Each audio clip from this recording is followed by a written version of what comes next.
Power Breakfast of this year. This is a monthly event that ERA does. Our objective is to facilitate interaction between corporates and recruiters. We are a body that represents the interest of recruiters, and this year our theme was that we will facilitate a lot of networking between our members and aspiring non-members and corporates. And the Power Breakfast has been an initiative in that direction. Today we're going to be talking to speakers who are from the telecom industry. We have some members and some non-members who are here who wanted to ask Donnie to take over as the moderator for the day. Thanks, Raja. I'll just take 5 minutes because I think a lot of people here know about ERA. But for those who don't... It will be a good idea to sit down. Yeah?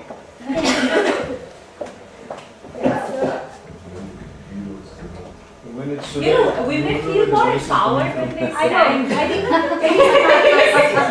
think Sudha, please stand up. We won't know where the voice is coming. also the height. You know? You're right. Yeah, so we were set up in 2000. You know, it was created by some senior recruitment firms because we just felt that we needed to raise the ethical and the professional bar. The sector is largely unorganized, a lot of small players, and you know, since we don't need any licensing, entry barriers are extremely low, we're not subject to any kind of audits. It's very difficult to maintain a certain standard of quality. And I guess there were a lot of malpractices because of which ERA was born. It became active in 2005, and the key mandate is to raise the professional and ethical bar. So we, when we recruit members, when somebody is to become a member, there is a very stringent interview, and we evaluate every member before he or she is allowed to become a member. There is also an ethics chair, which plays an active role in looking at any unethical practices that are prevalent in the industry. So we figure out that any member is indulging in any of those practices and the member is expelled. So the idea is to create uniformity and to raise the professional and ethical bar for the industry. From a member's perspective, we have been doing a lot of work in the area of providing inputs to help them deliver their jobs better. So, you know, we have a lot of interactions such as this, which promote interactions with corporates. We do a lot of training programs to provide people with skills. We have seminars which are like knowledge banks for members. So the whole idea is to create a community where we can pick each other's brains, learn from each other, as well as from people who use our services. Specifically focusing on 2 or 3 things that ERA has done nationally. One is, you know, we are looking at tying up with an institute like KJ Somaiya to create a certification program for recruiters. You know, recruitment is really a very scientific process, unfortunately not treated that way. And it is probably the only profession that doesn't have a certification. So we're trying to remedy that, and we're looking at a 1-year program which ends in a certification for recruiters. The second thing we are doing is, you know, we've been working with the government, and this is more applicable to staffing companies.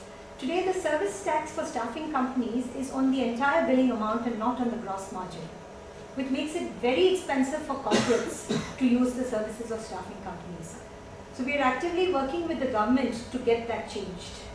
You know, we're making the attempt to get it changed. The third area that we've been focusing on is with the Ministry of Overseas Internal Affairs. As per the July 1 circular, anybody who places anyone anywhere in the world, I mean places a person overseas, and it could be at the CXO level, needs to be registered with the Ministry of Overseas Internal Affairs and needs to be audited every year. So it's very dysfunctional for a lot of us, you know, who only do senior level. Very often you're working with the customer in India, but the position is overseas. And you know, because of that, we need to be registered with the MOIA, and we have to be subject to these annual audits. So we are also representing our members there in terms of saying that this needs to be re-looked at and changed a little bit because it's dysfunctional for a lot of us. So these are some of the things that we've been trying to do from the members' perspective, and I hope there'll be many more things that we can add to this. I'm now going to request Janardhan of Hirecraft. They are our sponsors. They're also a member firm. Janardhan, thank you.